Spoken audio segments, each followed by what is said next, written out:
You've probably heard someone say, getting into college in the US is a whole thing. And they're not wrong. Unlike some countries where one exam decides everything, the American system is more like a portfolio.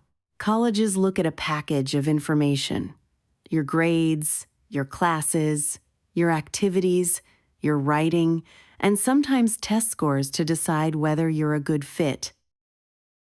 Welcome back to the show. I'm your host, and today I'll explain how college applications work in America in a clear, practical way. What students submit, how decisions are made, and what the timeline usually looks like. In the U.S., many colleges use what's called holistic admissions. That means they don't judge you by only one number. Grades still matter a lot, but colleges often consider several pieces together: the difficulty of your classes, your extracurricular activities, your essays, and recommendation letters. Different schools weigh these factors differently. A large public university might focus more on academics and basic requirements, while a highly selective private university may pay closer attention to essays, leadership, and the overall story of the student. So, what do students actually submit? First is the high school transcript. This shows your classes and grades over time. Colleges often care not only about your GPA, but also whether you challenged yourself with harder courses when possible, like honors, AP, IB, or other advanced classes. Second, some students submit standardized test scores, like the SAT or ACT. Many schools are now test optional, which means you can choose whether to send scores. A simple rule is, if your scores are strong and help your application, submit them. If not, and the school is truly test optional, you may be fine without them.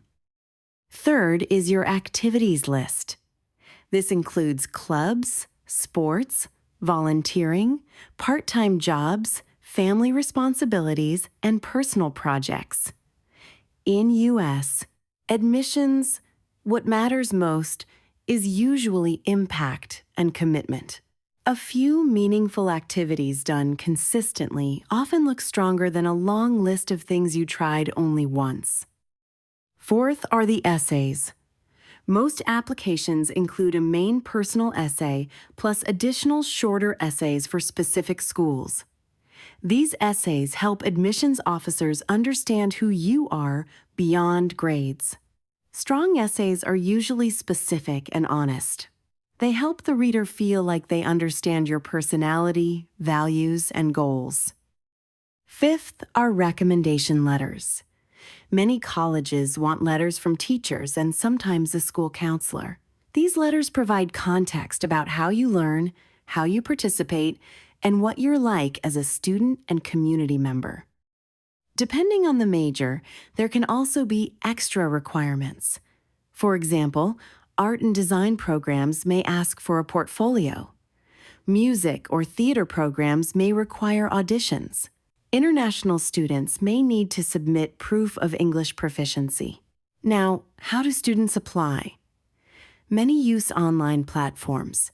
The most common is the Common Application, or Common App, which lets students enter basic information once and send it to multiple schools.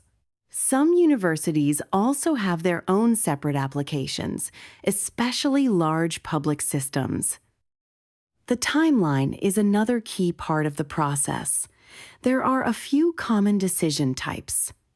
Regular decision is the standard route. Students usually apply around January and hear back in the spring. Early action is an earlier deadline, often in November, where students get decisions earlier, usually without committing. Early decision is also early, but it's binding if you're accepted. You agree to enroll as long as the financial aid offer works for your family. Some schools also use rolling admissions, where they review applications as they arrive and decide continuously, so applying earlier can help.